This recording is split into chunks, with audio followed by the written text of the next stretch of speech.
Hey, and welcome to Into the Fray. This is actually the beginning of part 3. This is episode 1 of part 3, and I'm glad you joined us for this. Today, we want to talk about this idea that something is better than nothing. You know, we're talking about outreach. We're talking about getting out into the community and making a difference for the kingdom.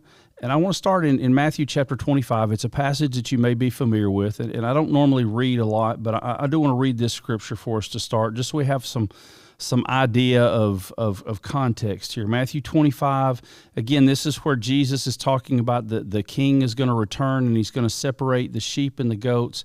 And then he says, the king will say to those on his right, "Come, you who are blessed by my Father, inherit the kingdom prepared for you from the foundation of the world. For I was hungry, and you gave me food. I was thirsty, and you gave me drink.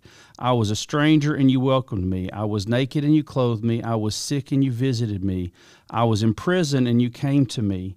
The righteous will answer him, saying, "Lord, when did we see you hungry and feed you, or thirsty and give you drink? And when did we see you a stranger and welcome you, or naked and clothe you? And when did we see you sick or in prison and visit you?" And the king will answer them, "Truly I say to you, as you did it to the least of these my brothers, you did it to me."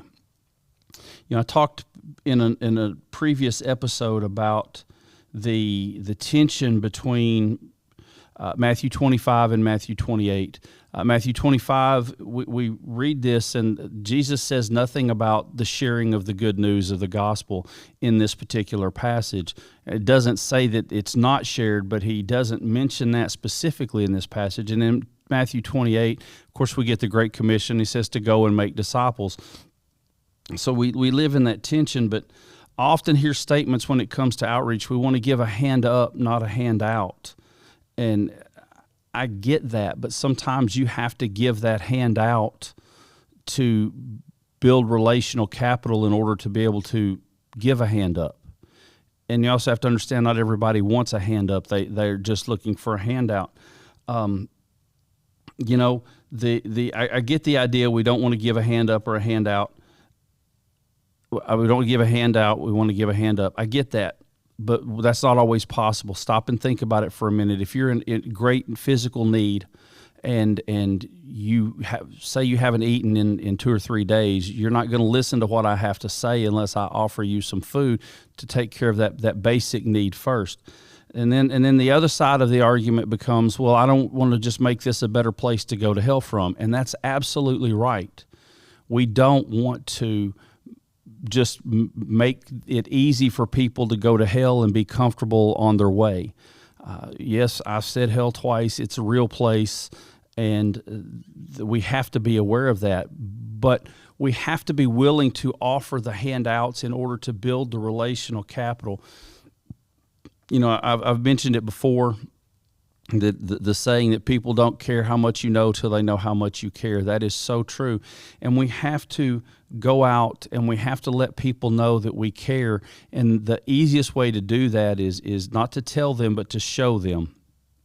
You know, I'm drawing back to Matthew.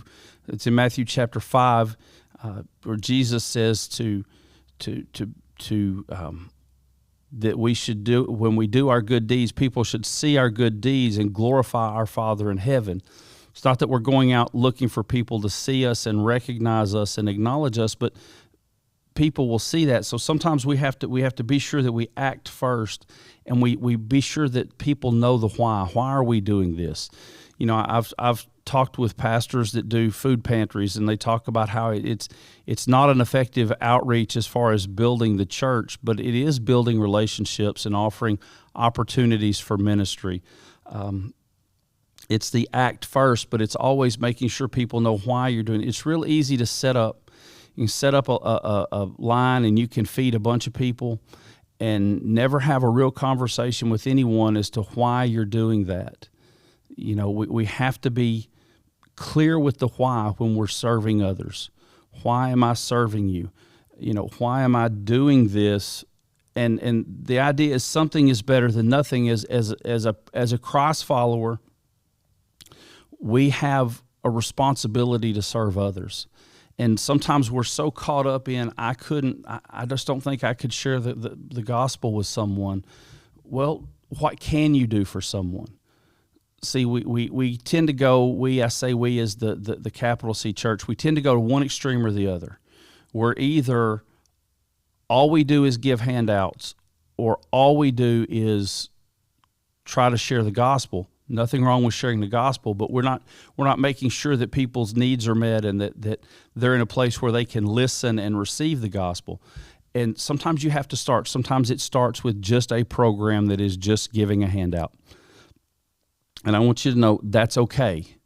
I think our Father would rather us be doing something in building relationship, because when you build that relationship, when you get to know the individuals, then that's when your heart's going to be stirred to share the gospel with them.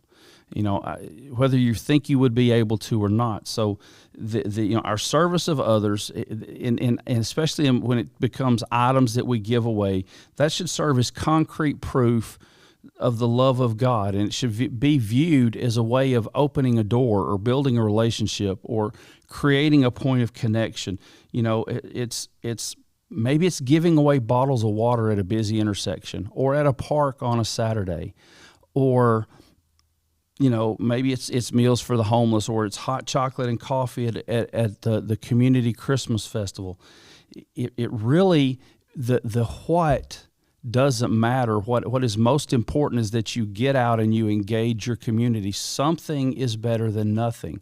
So if you're in that place, and this is a word for church leaders, where you don't know where to start, or you feel like your people won't get engaged, well, give them opportunities. Just decide to do something and say, hey, this is what I'm going to do, and I'll be at the festival giving out hot chocolate. Who wants to go with me? You'd be surprised at who may show up.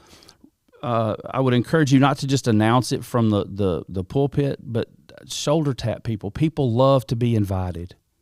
People love to be asked to participate with a personal invite, not just hey, here's the church announcements and this is what we're doing.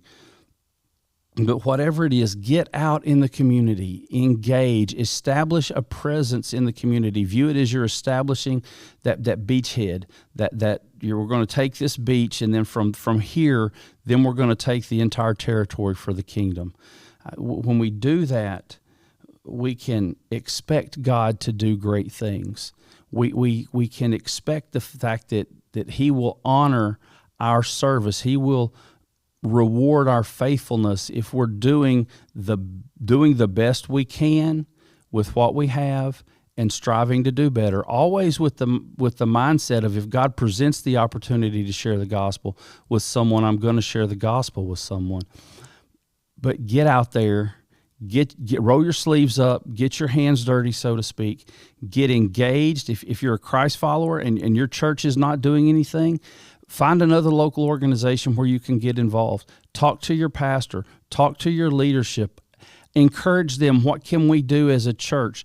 It may start small, and that's wonderful.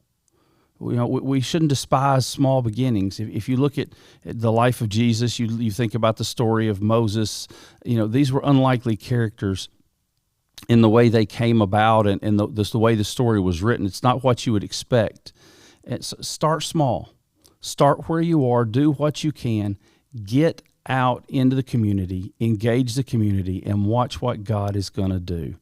Guys, I'm excited about what we have coming up as we look at the next few parts of this series, so to speak. I hope you come back and join us. You can go back and view any of the videos of the previous parts of the series. Remember to do us a favor, like, share, and subscribe to help get this word out, and we will see you next time.